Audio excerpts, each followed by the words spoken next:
Bienvenidos a Estrategia Televisión. En este vídeo vamos a hablar de los F-18 españoles, pero no vamos a hablar de cuál debe ser su sustituto. De hecho, ya hice un vídeo sobre ese tema que podéis encontrar en la descripción de este. Y tampoco vamos a hablar de Eurofighter o F-35, los cuales también hice un vídeo comparando lo que podéis encontrar en el mismo sitio.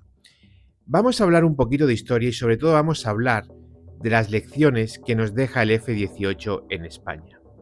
Y sí, también vamos a tratar si ha llegado o no el momento de sustituirlo, pero de una forma completamente diferente, con una versión estratégica y no recurriendo a la táctica pueril de cuál avión es mejor y cuál es más necesario sin saber realmente para qué queremos usar ese avión.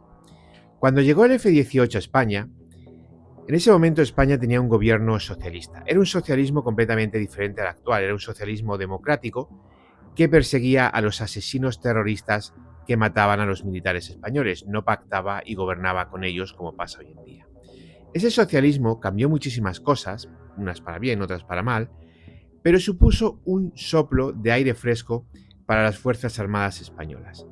En el momento de la adquisición del F-18, que ahora la comentaremos, fue un auténtico bombazo en la época, España tenía ya algunos aviones realmente interesantes. Ya tenía aviones bimotor, como por ejemplo era el F-5, que estaba fabricando en España bajo licencia, pero su fuerza aérea en ese momento no se encontraba entre las más modernas y avanzadas del mundo.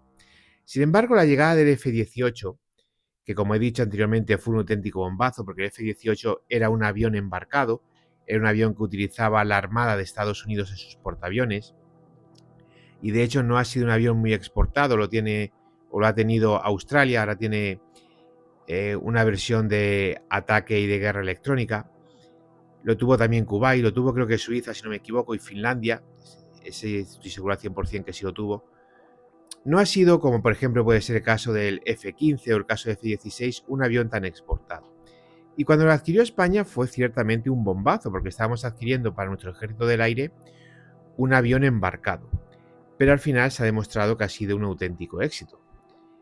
Solo hay que ver el historial del F-18, no solamente en otros países donde ha sido utilizado, sino también en el propio ejército del aire.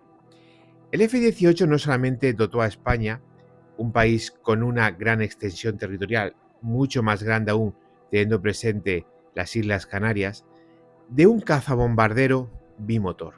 Y esto es esencial para tener una fuerza aérea potente. Cualquier caza que tenga un avión monomotor, independientemente de sus características, es una fuerza aérea fundamentalmente defensiva. Sin embargo, tener aviones bimotor te permite tener un cazabombardero realmente capacitado para realizar misiones de apoyo a tierra. Y sí, ahora vendréis que los F-16 pueden atacar a tierra y los Gripen, todo lo que queráis. Todo lo que queráis. Nunca van a llevar la capacidad de carga de armamento que puede llevar un avión bimotor. Y además los aviones monomotor van a necesitar para este tipo de misiones siempre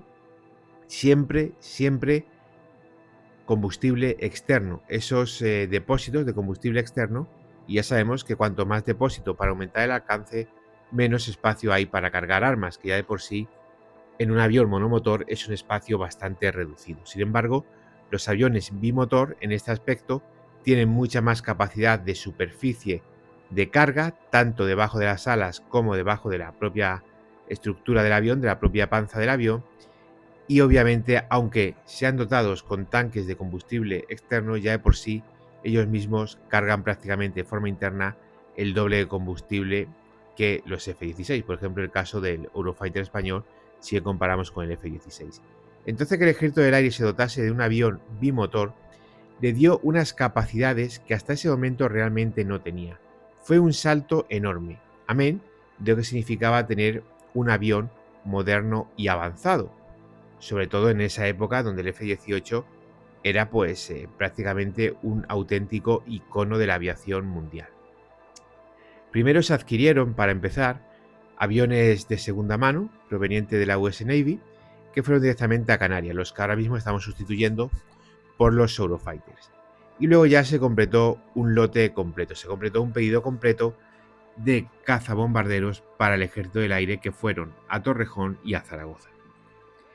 Esta compra, que se compuso de 72 ejemplares, 60 de ellos monoplaza y 12 biplaza, sustituyeron a los F-4 Phantom, que en ese momento se encontraban en el Ejército del Aire, aunque el Phantom continuó operando como el RF-4 en misiones de reconocimiento. En este momento, aparte del salto bestial que dio en su capacidad de supremacía aérea el Ejército del Aire español, poniéndose a la altura, por ejemplo, o con aviones incluso más potentes que el propio Ejército del Aire francés, que hasta ese momento operaba Mirage F3, Mirage F1 y Mirage 2000, hasta la llegada del Rafale. Mientras que sí operaba el Ejército del Aire francés, no, pero sí la Armada, aviones aviones superentendida para la Armada francesa, para ser utilizado en sus portaaviones. En ese momento, España empezó a andar un camino que ha supuesto una auténtica revolución para el Ejército del Aire, porque el F-18 no solamente era superioridad aérea, no solamente era capacidades reales como cazabombardero, sino que el F-18 también incorporaba una serie de valores añadidos que son importantísimos, que nunca hablamos de ellos, pero que están ahí. Normalmente cuando esperamos un vídeo sobre aviones, pues esperamos el avión disparando, esperamos el avión haciendo piruetas, pero hay otras cosas que son muchísimo más importantes, que no son tan llamativas quizás, que no son tan impactantes desde un punto de vista visual, pero que te ayudan a ganar las guerras y te ayudan a ganar las batallas, tantos más que las piruetas y el armamento. España con el F-18 también desarrolló algo que ha sido único para nuestras Fuerzas Armadas, en este caso para el Ejército del Aire, que fue el CLAES. Esa unidad que se encarga de hacer cosas tan importantes como que hoy en día prácticamente ningún sistema del F-18, empezando por su radar, aunque son de fabricación estadounidense, no fabricado por ninguna empresa española, son un secreto para el CLAES. El CLAES, hablando en plata, le ha metido mano tantas veces al radar del F-18 que prácticamente podrían reproducirle con los ojos cerrados. Y esto es un avance, son unas características y unas capacidades únicas que la inmensa mayoría de los países cuando compran armamento no tienen. Por ejemplo, no hay ninguna unidad en el ejército marroquí ni en el ejército argelino que pueda hacer lo que quiera con el radar del F-16, con el radar del Mirage F1, con el radar del Sukhoi 30.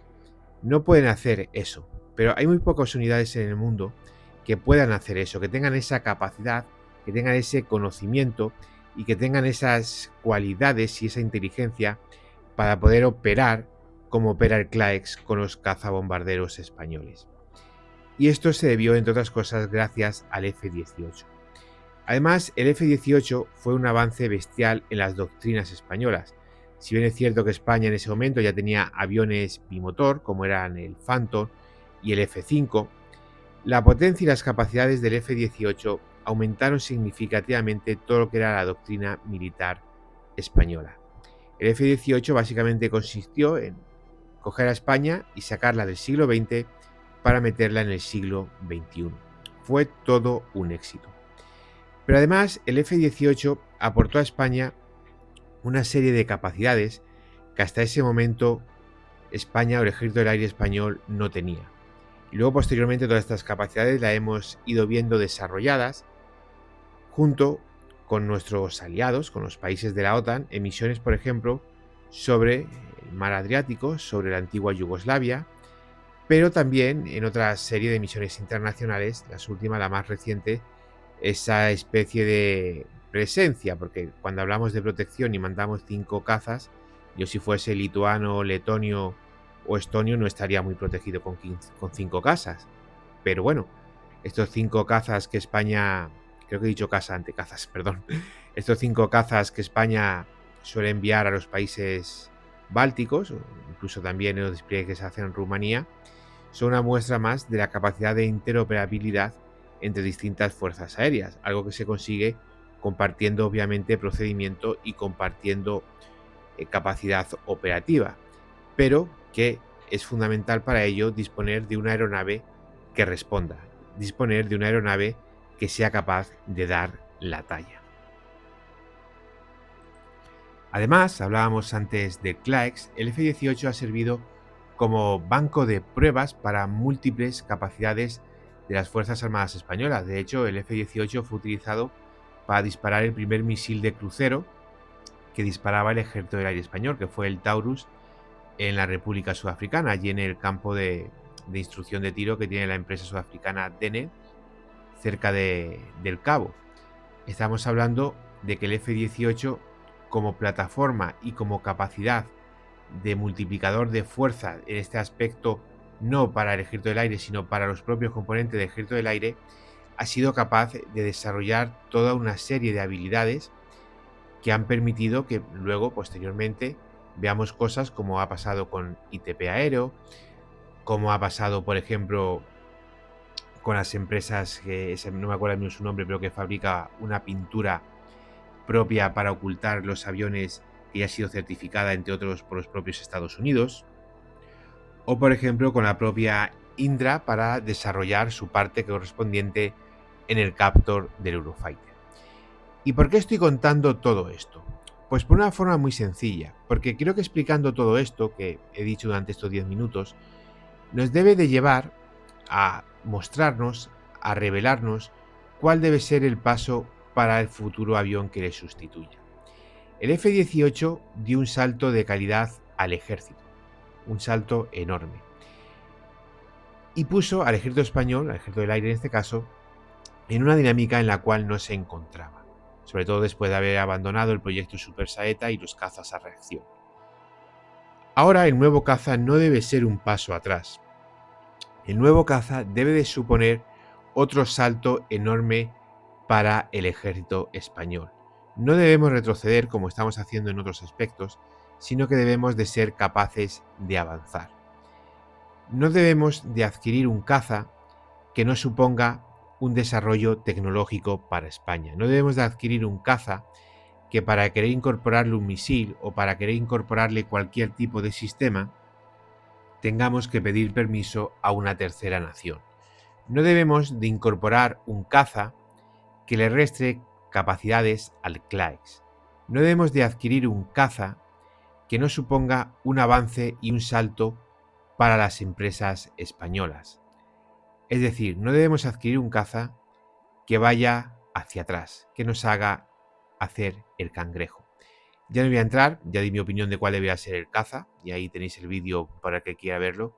No voy a entrar si el F-35, si el Eurofighter, no voy a entrar en que si el Gripen, ha habido gente que ha dicho que habría que comprar el Super Hornet, no voy a entrar en nada de esto.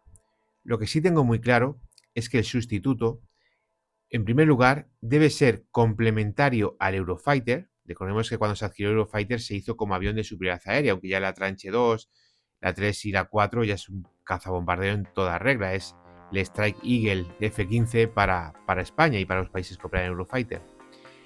Pero tenemos que tener muy claro que la adquisición de ese nuevo avión no debe suponer un paso atrás para España, sino que debe ser un paso adelante. Y además, entre otras cosas, debe de suponer abandonar el armamento, los misiles de Estados Unidos, por misiles en los cuales España pueda meter mano, por misiles en los cuales España tenga capacidad de producción y por lo tanto capacidad de modificación y de fabricación. Es muy importante, sea cual sea, me da igual que hablemos del Gripen, que hablemos del Super Hornet, del F-35, del que queráis. Pero el avión que venga aprendiendo aquello que he relatado, que no he estado 10 minutos hablando porque me aburriese, sino para abriros los ojos, el avión que venga tiene que suponer un salto bestial para el ejército del aire, como lo fue en su momento la adquisición del F-18. El avión que venga tiene que hacernos ir un escalón más allá. Por eso yo hago la propuesta que hago para sustituirle, pero me da exactamente igual. Imaginaros que decidimos adquirir el Gripen porque a alguien se le va completamente la pinza y dice a por el Gripen. El Gripen solo podemos adquirirle si nos hace dar un salto en nuestra aeronáutica a nivel global, tanto para nuestros ingenieros como para nuestras empresas, como para nuestros trabajadores, como para el propio ejército del aire, para los propios sistemas que lleve ese avión, un salto que no nos lo dé ningún otro avión. Porque lo importante es eso, lo importante es seguir avanzando, lo importante es seguir creciendo. No se puede hacer, como se ha hecho en algunos aspectos, como ha pasado por ejemplo en la Armada con los sistemas de defensa de punto, o como ha pasado por ejemplo en el Ejército del Aire con el programa Santiago y lo que nos queda hoy en día. No podemos dar marcha atrás. No solamente perder capacidades, sino aspirar simplemente a mantenerlas. Y una de esas lecciones es que 72 aviones no pueden ser sustituidos por 50. Y de hecho, aprovechando la coyuntura internacional y lo que estamos viendo, 72 aviones deben ser sustituidos por más aeronaves. Que no tenemos que conformarnos, como se está hablando muchísimo, de que a los F-18 los vaya a sustituir 50 F-35, como dicen algunos, o si no 50 Eurofighter o lo que sea. No podemos seguir dando marcha atrás. En los últimos 20 años, España, entre unas cosas y otras, ha perdido cerca de 100 aviones de combate. Ya lo expliqué en otro vídeo y lo vuelvo a repetir. Que los aviones de ahora sean más avanzados que los de antes no quiere decir nada. No es excusa para reducir el número, porque las amenazas de ahora también son mucho más avanzadas y más sofisticadas que la amenaza de antes. Y somos un país grande, somos un país muy grande. Había una regla no escrita en la cual se decía, para hablar de los cazas que necesitaba un país, que más o menos cualquier nación, cualquier fuerza aérea debía tener un caza por cada 1000 kilómetros cuadrados aproximadamente de territorio. Bien, haciendo esa regla, España va a tener unos 500 cazabombarderos. Yo no voy a entrar en ese tipo de discusión, pero la realidad es que se necesitan mucho más cazas para proteger un espacio aéreo tan grande como el español, que no solo es la península, que es un estrecho, que es el Mediterráneo y que son las Canarias. Gracias por ver el vídeo, es un honor informaros de la realidad. No dudéis en dejarme vuestras opiniones y nos vemos en el siguiente análisis estratégico.